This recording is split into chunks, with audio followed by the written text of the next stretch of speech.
One of the problems with recruiting for investment banking is not the knowledge or skills you acquire, but the access to talk with real investment bankers to put your best foot forward. Our sponsor, WSO Academy, can provide those connections with 60 head mentors who are finance professionals at top firms like Goldman, Centerview, and JP Morgan. Imagine being able to get on the phone within 24 hours with one of the Academy's 1,300 mentors right before a critical interview. Get on the waitlist for WSO Academy today by clicking the link in the show notes or by visiting wallstreetoasis.com/academy.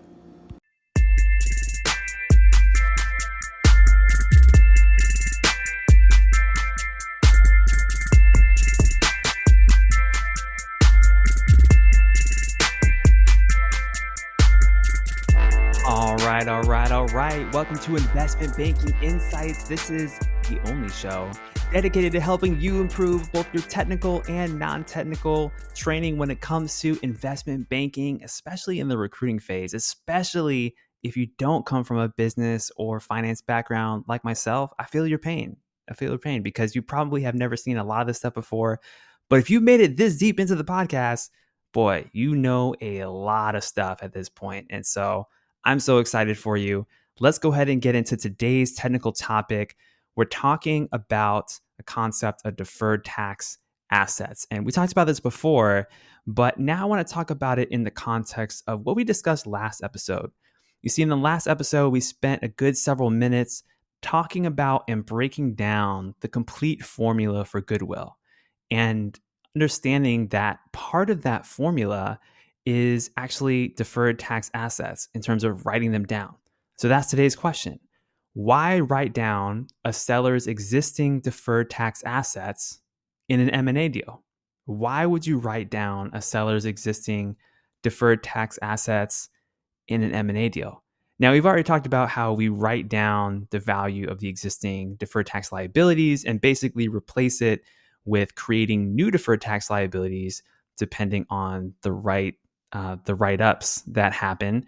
But now we're going to talk about deferred tax assets.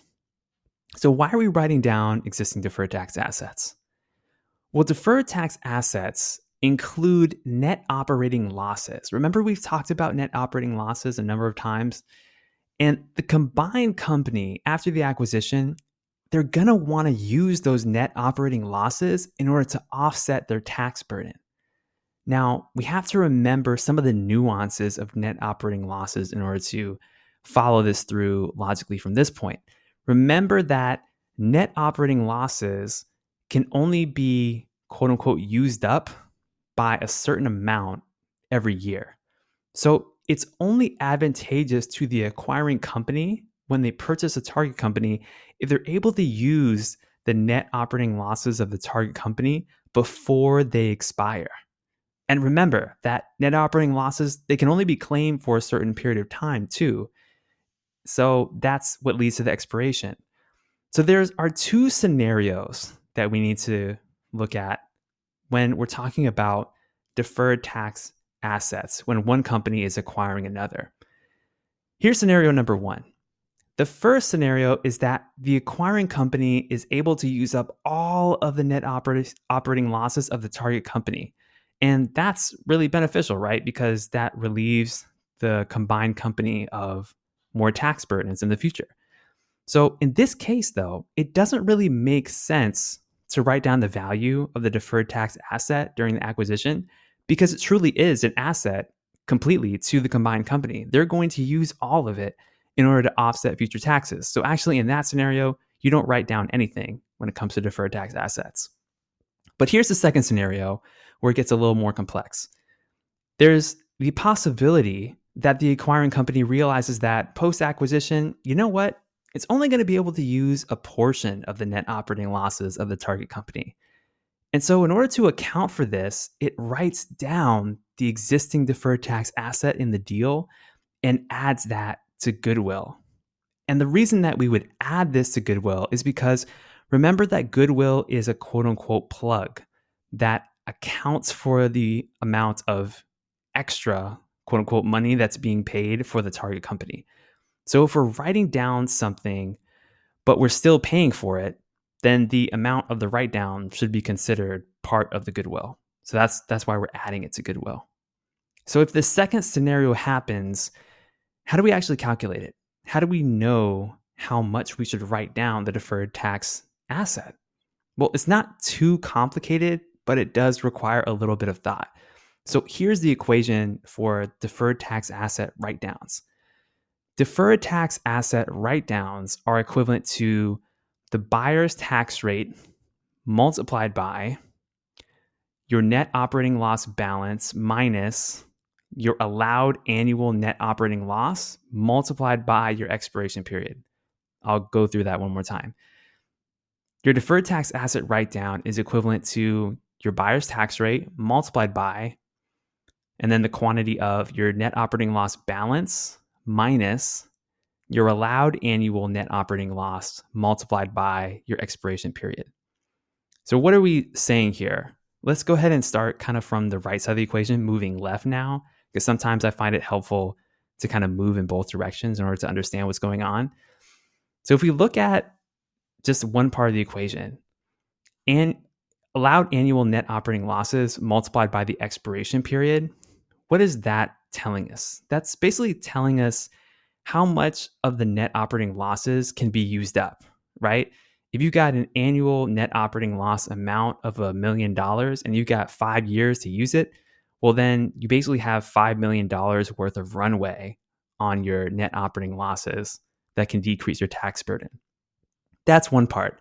Why are we subtracting this from net operating loss balance? Well, that's telling you how much is basically left. So if you had a net operating loss balance of $2 million and then you subtracted, let's say, $50,000 from the other part, just making up numbers here, then you would have like $1.95 million in terms of how much you actually have left in terms of net operating losses that you can use. Now, with this information, you can then multiply it by the buyer's tax rate, because remember, the whole purpose of deferred tax assets is to write off your taxes. So you have to multiply by the tax rate of the buyer in order to find out how much money you're going to reduce your asset by. So that's an explanation of that equation. And real quick, I just want to solidify this with an example because I think it will help solidify this concept. So let's go ahead and assume a couple of numbers. I just made all these up. A tax rate, let's assume it's 40%. And let's go ahead and assume a net operating loss balance of $1 billion. Now, let's also assume the annual allowance is $100 million and there are 5 years left before the net operating loss expires. So what do? Well, our deferred tax asset write-down is equivalent to 40% multiplied by the quantity of $1 billion minus $100 million times 5. So that's equivalent to 40% times 500 million, because 100 million times 5 is 500 million. You subtract 500 million from a billion and you get 500 million. Now you just multiply your 40% by your 500 million to get a total deferred tax asset write-down of $200 million. So we would add up this $200 million into our goodwill equation for that component. So that's how you calculate your deferred tax asset write-down and why you would actually write it down. It has to do with net operating losses. So that's how it fits into the broader goodwill equation. And I hope that adds some clarity around that aspect. And hopefully you can put the pieces from this episode together with the pieces from the last episode in order to get a more full understanding of what's going on with the expanded definition of goodwill. But yeah, that's what's going on there. So I hope that was helpful. And you know what it is, just trying to live here, just trying to do my best. Recording live from Ithaca, New York. Investment Banking Insights. You know what it is. I'll see you on the next one. Take care.